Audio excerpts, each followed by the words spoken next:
Hello everyone and welcome back to TowerGate. It is Monday, day 250, November the 13th, 2017. Thank you so much for tuning in to this Monday edition. Gotta have a Monday at least once every week, one day of every week, don't we? We'll get through it. Well. Let's see. Oh yeah, I want to start with a couple items I did not get to over the weekend on Saturday and Sunday. Some of these might be old news stories, but I want to touch on them anyway. The first one, John Podesta caught in another lie. Podesta met with Glenn Simpson after January 10th BuzzFeed release to discuss campaign notes and the Russia story, and this is being reported by the New York Times. Of course, we know that his brother, Tony Podesta, is a foreign agent, paid foreign agent of Saudi Arabia. Remember them? We just talked about them yesterday, didn't we? Tony Podesta is a paid foreign agent of the government of Saudi Arabia. Well, I'm thinking that won't be the case anymore. Something tells me those days are over. As I covered in yesterday's video on Sunday, things are changing in the kingdom. And things are definitely changing here at home for the rotten Tony and John Podesta. Those pervs. So basically, New York Times is saying that after BuzzFeed published the dossier on January the 10th, right after that, John Podesta met with Glenn Simpson. And they sat down and compared notes and talked about Trump-Russia and the Russia story and the whole 9 yards. Now keep in mind, after this occurred, 6 months later, Podesta's being interviewed in a closed-door session in Congress, and he says he's pretending he knows nothing about the dossier. Doesn't know who paid for it, doesn't know anything about it other than the fact that it was released. But somehow, he finds himself in a meeting with Glenn Simpson right after the release. Now keep in mind, right after the release by BuzzFeed, it hadn't been revealed that GPS Fusion was behind it. You see? Why was John Podesta meeting with Glenn Simpson of Fusion GPS right after BuzzFeed released the dossier if he had no idea that Glenn Simpson and Fusion GPS had anything to do with the dossier or Trump-Russia or anything else? Well, the answer to that question is he wouldn't have. The answer is he was lying. John Podesta knew the entire time who was funding the dossier. He probably had already been in touch, probably oftentimes, with Glenn Simpson and knew exactly what was going on, as did John Podesta's boss, the rotten Reverend Crooked Hillary. All these people's lies are going to come out. John Podesta, your lies are going to come out. You've even got the New York Times. Now, the New York Times didn't make the logical leap that I just did, but I wouldn't expect that from the New York Times. But any rational person can read this story by the New York Times and put the two and two together. Why would John Podesta be meeting with Glenn Simpson of Fusion GPS after the January 10th release of the dossier by BuzzFeed, if, in fact, John Podesta had no idea what the source was and didn't know that GPS Fusion was involved? Then why was he meeting with Glenn Simpson of GPS Fusion right after the dossier is released? Is that coincidence, you think? How many people do you think Podesta met with? What's the odds he would just stumble across Glenn Simpson and start talking about the Russia thing after the dossier release? You see, there's no way. This could be just happenstance, accident, circumstance, or anything like that, coincidence. No. And the truth is going to be revealed, that John Podesta and the Rotten Reverend and the whole group knew exactly who they were working with on the dossier. They knew it was Fusion GPS. They knew exactly what was going on, and I'm sure they knew the sources were Russian as well. So, John Podesta caught in another lie, but that's okay because he's got bigger problems. Draining the swamp. 2 Podestas at a time.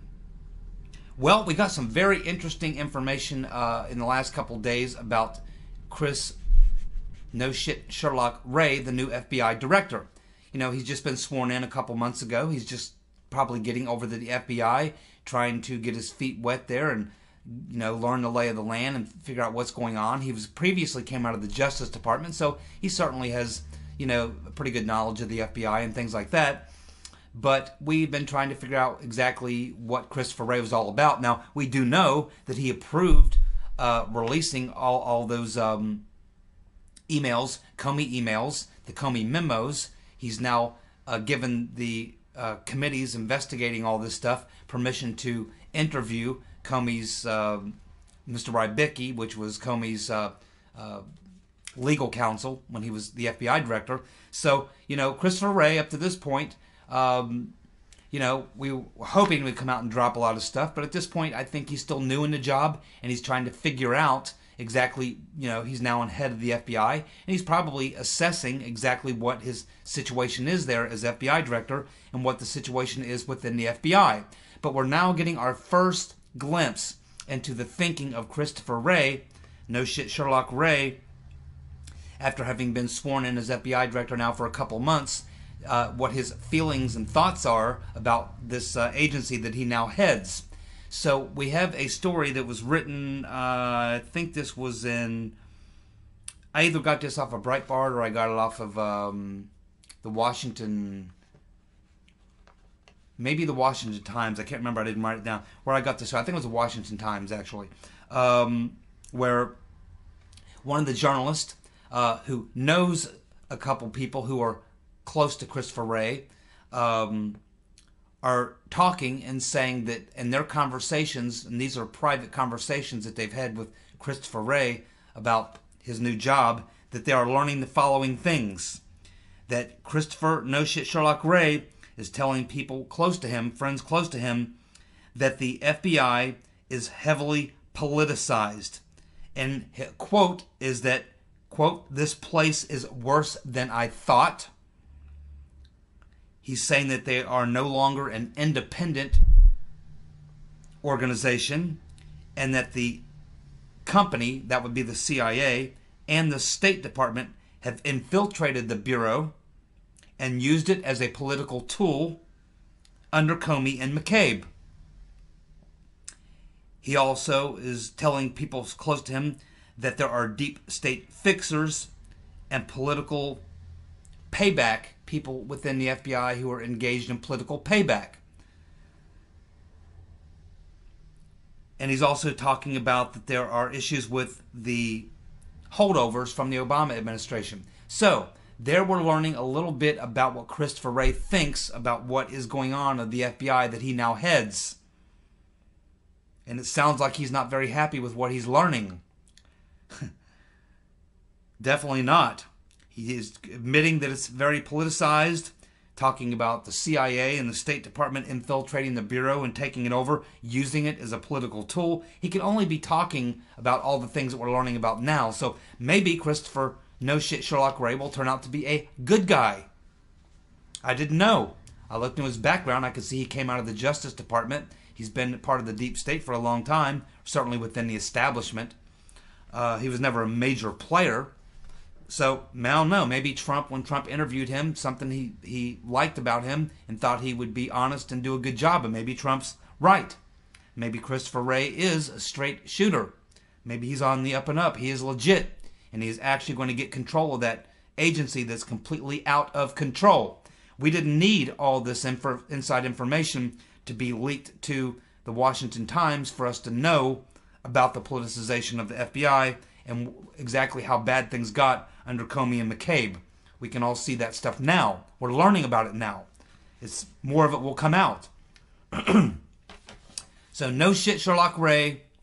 Looks like he may be getting a handle on things over at the FBI. He's certainly cooperating more since he's been sworn in, more than the FBI has been cooperating in the past year previous. So maybe it'll turn out that Christopher Wray will be on the right team. Let's hope so. Well. Senator Wet Start Magoo. Should it surprise us that he had some comments about Trump's meeting in Asia and about Trump's comment about Putin talking to him about rigging the elections, and Trump basically saying, yeah, well, I believe Putin believes what he's saying when he says that they did not hack the election. Now, we really need to parse this out because there's really two different things here going on. I think when you're talking about Trump and Putin, what they are referring to is specifically hacking the DNC. I think Trump does not believe that Putin hacked the DNC. Putin probably, I'm sure, did not hack the DNC, and that's the point he's making to Trump, is we did not hack the DNC and release those emails to WikiLeaks. That was not us. I think Trump believes that. I think Trump probably knows it was Seth Rich. That it was an inside job. Now, on the other issue of Russian meddling, well, Russian intelligence has been meddling in American domestic affairs forever, just like we meddle in their affairs and their elections and the elections and affairs of everyone. There's no country that meddles in other people's business like the United States does and the American intelligence agencies. So we learned, of course, that the Russians, part of their meddling and during the election was not so much about the election. We know that they were spending a lot of money, or a substantial amount of money, using social media to fund discord, to sow discord in the country.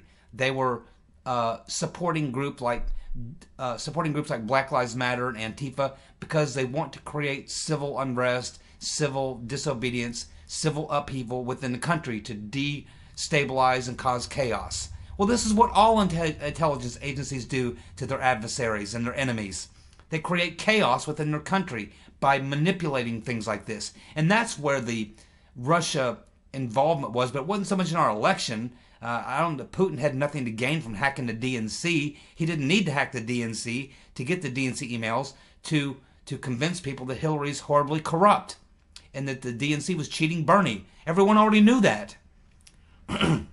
So there's two issues. There's, did Russia hack the DNC and give the stuff to WikiLeaks? No, they didn't.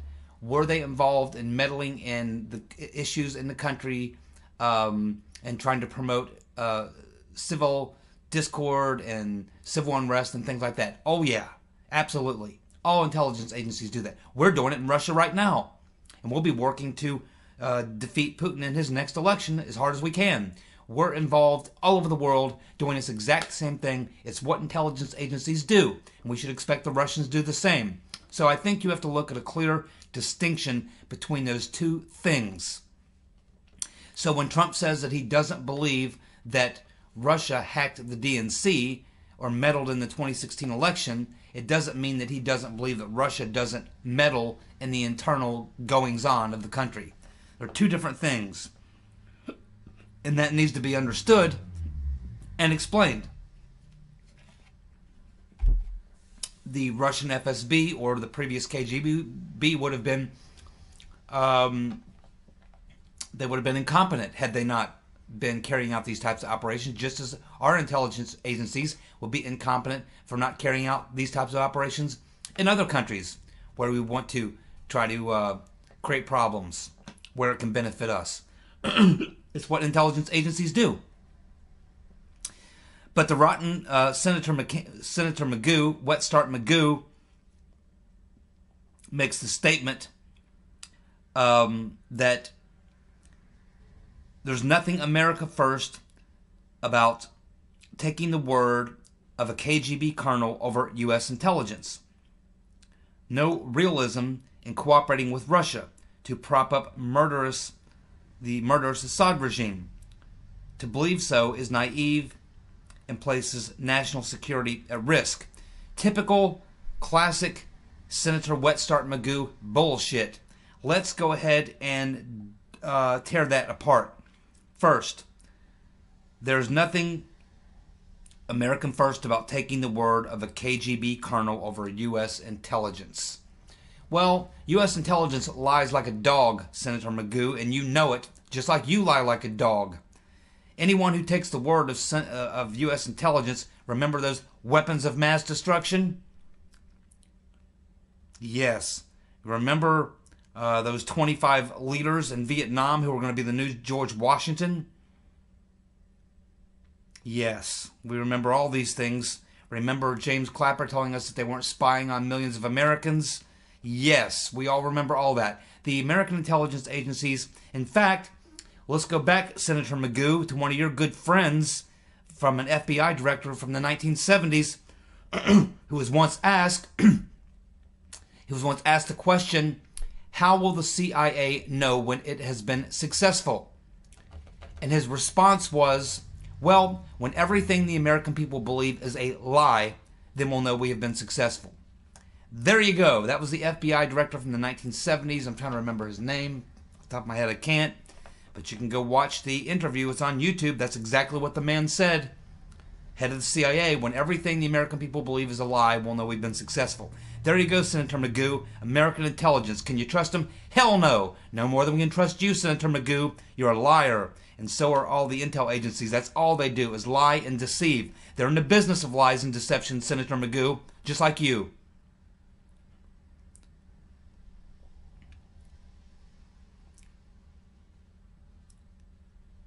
No realism in cooperating with Russia to prop up murderous Assad regime. Well, Senator Magoo, that reminds me of that picture of you posing in Syria with 5 known terrorists.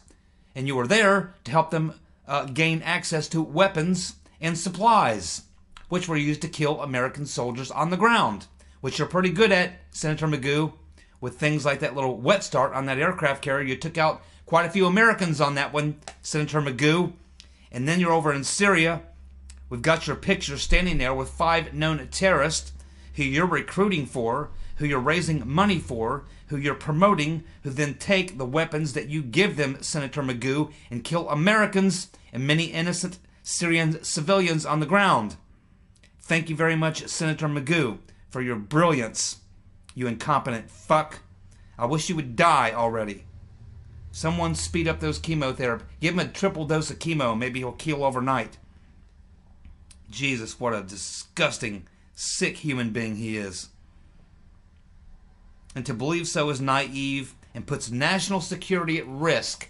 That coming from the man who went over to Russia, isn't it? Let's see. The KGB colonel, the Russians, cooperating with Russia.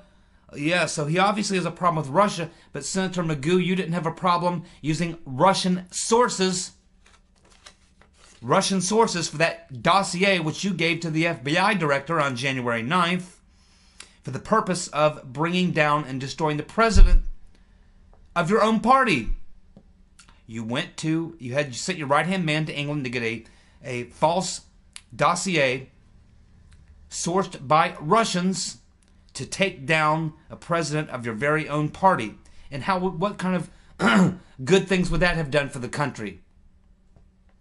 To take down a president based on a pamphlet of lies, fostered by you, promoted by you, Senator Magoo, Wet Start Magoo, you murderous psychopath.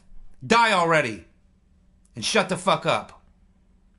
Now, let's move on. Okay, the International Business Times.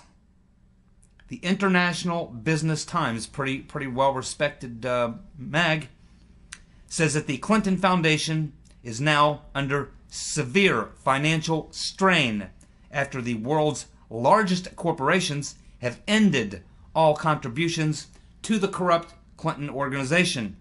That includes Boeing, Chevron, Daimler, Dell, Duke Energy, General Electric, Humana, Lockheed Martin, and UPS, and many others. They ain't ponying up no more to the Clinton Foundation.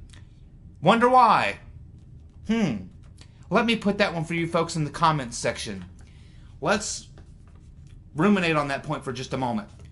To all of you subscribers, people watching this video, if you could in the comments section, help me out a little bit.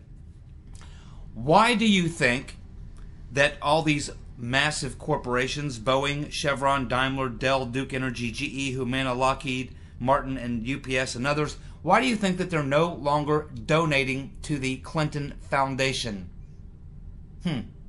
Why do you think that might be? Wonder why people have quit donating to the Clinton Foundation. It's a very good question. Very good question.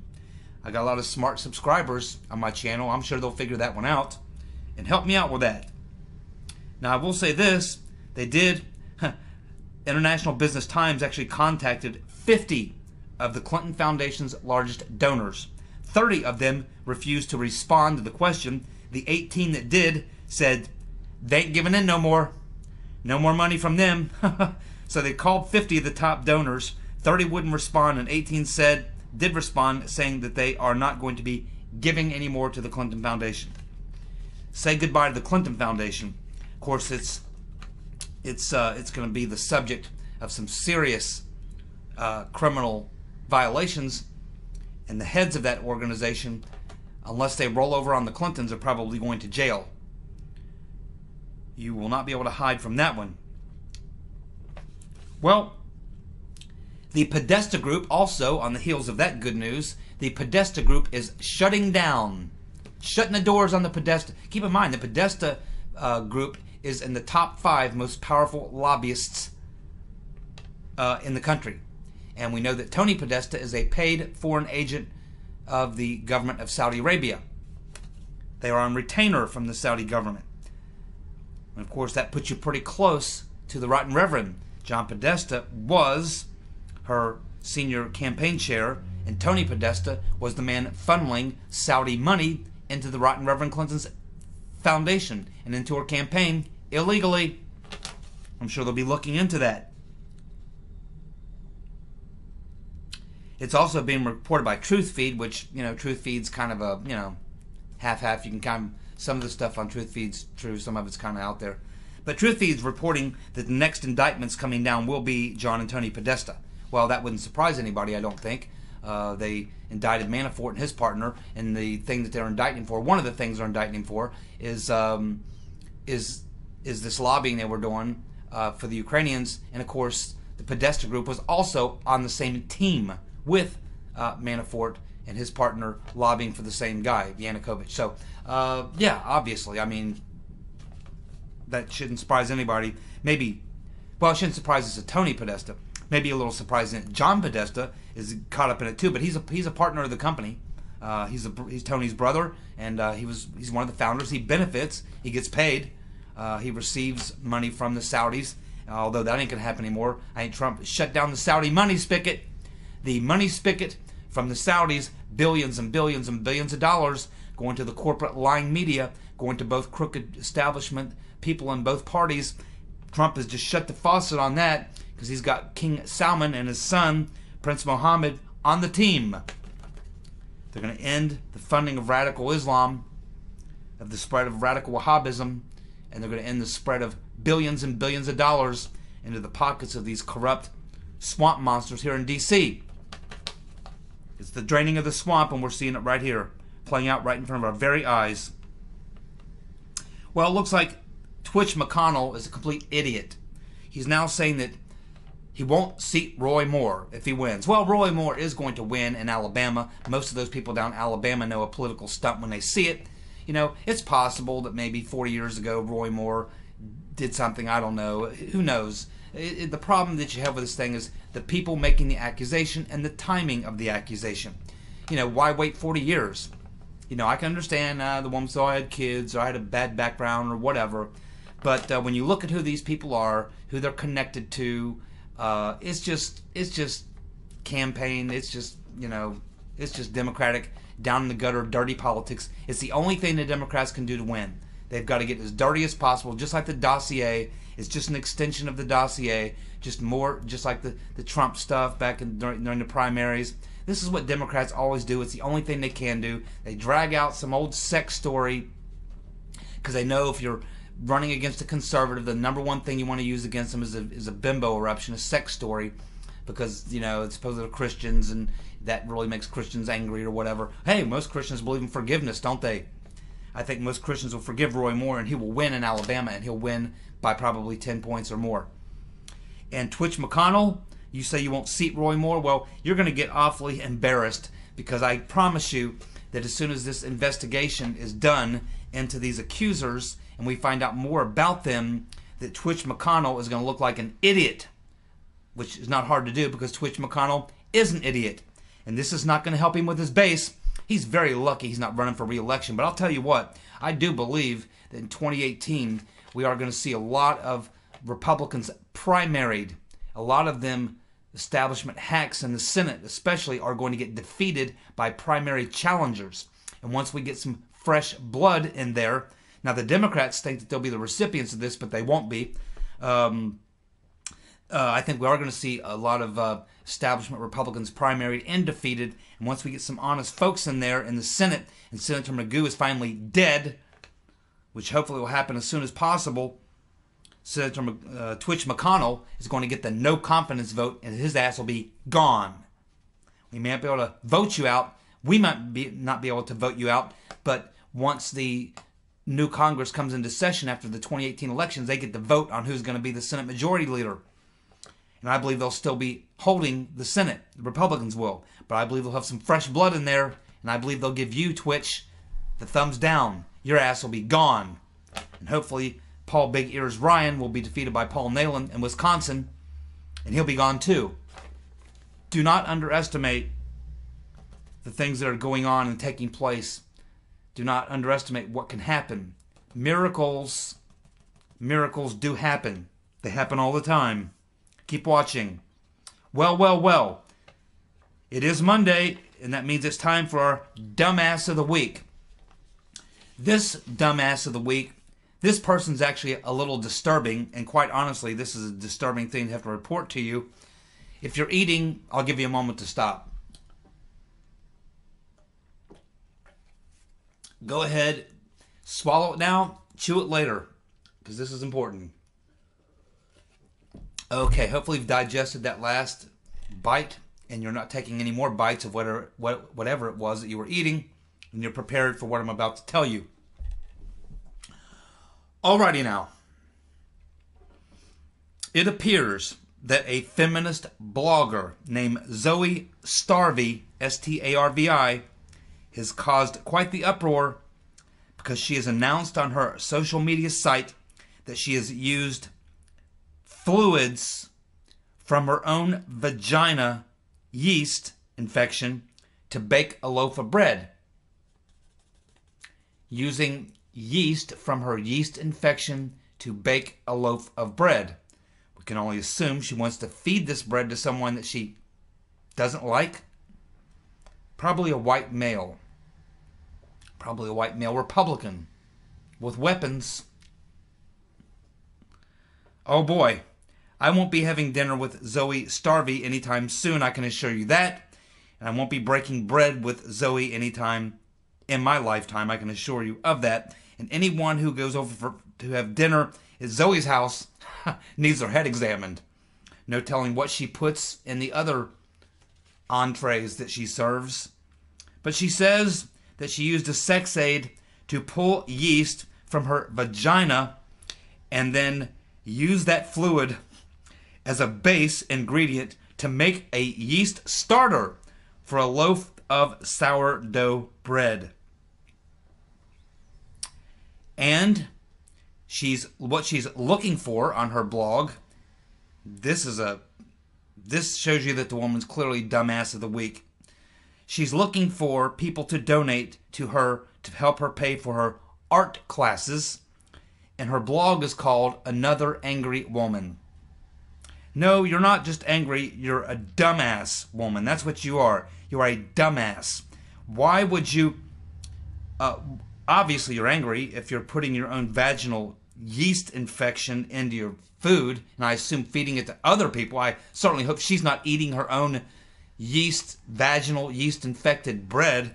I certainly hope that's not the case, because that would make her a double Dumbass of the Week. You'd have to be a real dumbass to do that. I can assume she's feeding it to white males, unsuspecting white males. But the idea that you would use that as a ploy to get people to donate money to you.